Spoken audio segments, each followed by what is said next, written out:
Bonjour, chers élèves de la 9e. Je suis 0717, une plus jeune qui est devenue humaine. Je sais que vous avez travaillé sur l'univers durant cette unité en sciences. Et donc, avant votre évaluation sommative, j'aimerais vous donner une mini-récupération, juste pour vous rafraîchir la mémoire, pour avoir la meilleure note possible. Donc, j'aimerais parler de qu'est-ce que c'est l'univers. L'univers, c'est un terme générique qui regroupe tout ce qui existe, selon Futura Science. Il y a certaines lois qui dirigent ce groupe. L'histoire de l'univers date d'il y a 13,7 milliards d'années dans un environnement très dense et chaud. Les lois de la physique que nous connaissons n'existaient pas encore dans l'environnement mentionné. Puis, il y a eu une expansion extra rapide qui continue jusqu'à date. Cela crée les étoiles, les galaxies, les planètes et tous les autres corps célestes. Ce phénomène est la théorie du Big Bang. Je parlerai de la théorie du Big Bang plus en détail plus loin dans la vidéo. En conclusion, l'univers est l'ensemble de tout ce qui existe. Juste rafraîchir de comment le système solaire a été créé. Donc avant, c'était une nébuleuse qui est un gigantesque nuage d'hélium et d'hydrogène et qui tourne autour du noyau de la galaxie. Pendant des millions d'années, le nuage collecte des débris d'étoiles explosées. Puis, sous l'effet de sa propre gravité, la nébuleuse entre dans un processus de protosystème. Protosystème veut dire que le nuage se replie sur lui-même essentiellement. La nébuleuse est maintenant un disque géant qui aime faire des tours vraiment rapides. À cause de la force de la rotation, les objets plus lourds sont éjectés au centre et entre collisions et se jumellent pour donner naissance à des protoplanètes. En passant, ça se pourrait que la Lune soit un débris de collision lors de la création de la Terre. Les forces sont plus fortes au milieu du protosystème et c'est là que l'hydrogène et l'hélium entament un processus de fusion. Cela résulte dans une protoétoile, notre Soleil d'aujourd'hui. Finalement, tout refroidit et tout ralentit, les planètes qui ont réussi à survivre. Toutes les collisions se stabilisent maintenant dans une orbite autour du Soleil. Donc, notre système solaire est alors constitué de plusieurs choses. Surtout, nous avons notre Soleil, les 4 planètes telluriques, Mercure, Vénus, Terre et Mars, les 4 planètes gazeuses, Jupiter, Saturne, Uranus, Neptune. Nous avons plus de 165 satellites naturels. Il existe une ceinture d'astéroïdes qui se trouve entre Mars et Jupiter. C'est un gros champ de débris avec des roches vraiment loin d'un d'autre.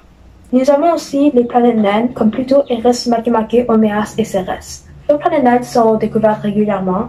Nous avons la ceinture de Kuiper, une épaisse couche d'objets célestes au-delà des géantes gazeuses. C'est là que proviennent la plupart des comètes qui passent parfois par la Terre, comme la célèbre comète de Halley. Nous avons le nuage d'or qui a la théorie qu'il y aurait une frontière gravitationnelle entre notre système solaire. Maintenant, parlons rapidement de toutes nos 8 planètes, ok? Mercure est la plus petite planète. Vénus est la deuxième planète qui a une taille ressemblable à celle de la Terre. La Terre, qui est la seule planète avec vie jusqu'à maintenant, et Mars, la planète rouge. Jupiter, la plus grande planète. Saturne est la 6e planète du système solaire, et elle est connue pour tous ses beaux anneaux. Uranus, qui est la plus froide, et qui a aussi une petite ceinture de roches. Et Neptune, la dernière planète du système solaire, qui fait le tour du Soleil en presque 165 ans.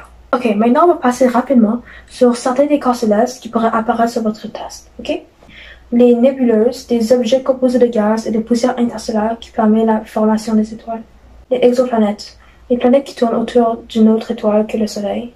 On a les planètes, les 8 planètes de notre système solaire, donc Mercure, Vénus, Mars, Terre, qui sont les planètes telluriques, et Jupiter, Saturne, Uranus, Neptune, les géantes gazeuses. Les constellations sont des ensembles d'étoiles qui sont suffisamment proches pour qu'on puisse comme dessiner un petit dessin avec. La matière noire, c'est une partie non détectée, mais qui serait une partie importante de la masse de l'univers. Les astéroïdes, des petits corps composés de roches de métaux, comme dans la ceinture entre Mars et Jupiter. On aurait notre galaxie, qui est un ensemble d'étoiles, de gaz, de poussière, de matière sombre, qui contient parfois un trou noir. Une supernova, c'est quand une étoile meurt et explose. Les planètes naines, donc il y a Pluto, Eris, Makemake, Haumea, Quator et Sedna. Et une comète, un corps céleste de glace et de poussière qui a souvent une orbite elliptique. Donc maintenant, on va parler de comment classifier les étoiles, de la plus grande, les supergéantes, à la plus petite, qui s'appelle des naines. Donc premièrement, les étoiles sont en fait des boules de chaleur qui transforment l'hydrogène en hélium, et le processus s'appelle fusion. Pour classifier les étoiles, les scientifiques utilisent un système de classification basé sur la température et la luminosité des étoiles. Les lettres O, B, A, F, G, K, M sont utilisées lorsqu'on parle des types d'étoiles. Comme on peut le constater, notre Soleil est une étoile de type G, une étoile jaune, qui sert de référence pour quand on classifie les autres étoiles. En général, les étoiles passent 90% de leur temps sur la séquence principale. Notre Soleil a une durée de vie d'environ 10 milliards d'années et est actuellement à la moitié de sa vie.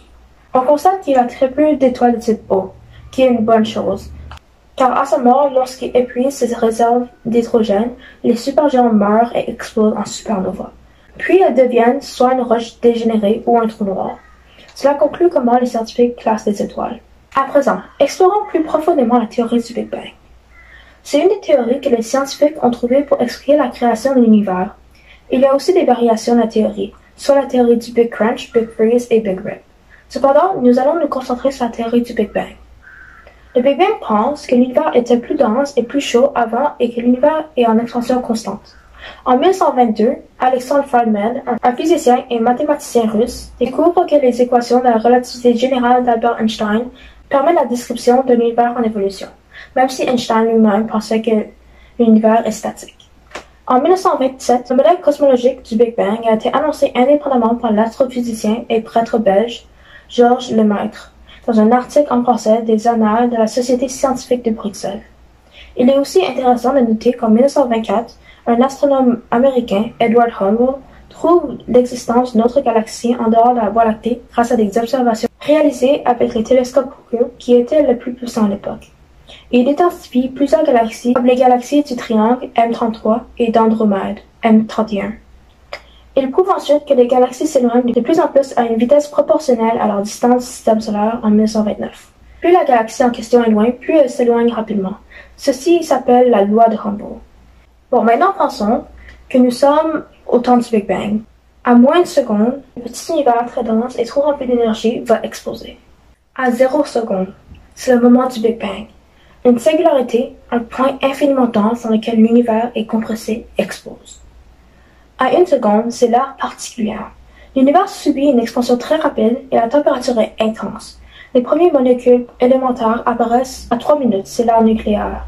Il y a un refroidissement brutal, et c'est la formation de protons et de neutrons. Pendant les 400 millions d'années suivantes, l'univers continue à se refroidir et devient plus foncé. La température passe de 3 fois 10 à la 8 degrés Celsius à 3000 degrés Celsius. De 400 millions d'années à 1 milliard d'années, c'est la formation des premières étoiles et des premières galaxies. De 3 milliards d'années à 4 milliards d'années après le Big Bang, c'est la formation de la galaxie de la Voie lactée. De 4 milliards d'années à 7 milliards d'années après le Big Bang, l'expansion de l'univers ralentit progressivement sous l'influence de la gravité. À 9 milliards d'années, c'est la formation du Soleil et de notre système solaire. Notre univers a environ 15 milliards d'années. L'estimation la plus précise nous vient du satellite WMAP qui a pris des photos du fond diffus cosmologique. Notre univers est toujours en expansion. Et nous voici au présent. Notre univers toujours en expansion continuelle. Cela explique en quelques étapes simples comment le Big Bang s'est produit. Et si c'est un peu trop difficile, vous pouvez comprendre ce phénomène en utilisant une analogie de brioche au raisin. Donc là, la brioche, elle a des raisins dedans, et puis elle se fait cuire, donc elle s'agrandit, donc l'univers s'agrandit, ce qui éloigne les raisins. Les raisins étant les galaxies. Donc, les raisins s'éloignent dans la brioche sans que les raisins eux-mêmes soient modifiés. Ok, j'espère que ceci a été intéressant et que ça va vous aider pour votre test sportif. Alors, bonne chance pour votre test. Bye!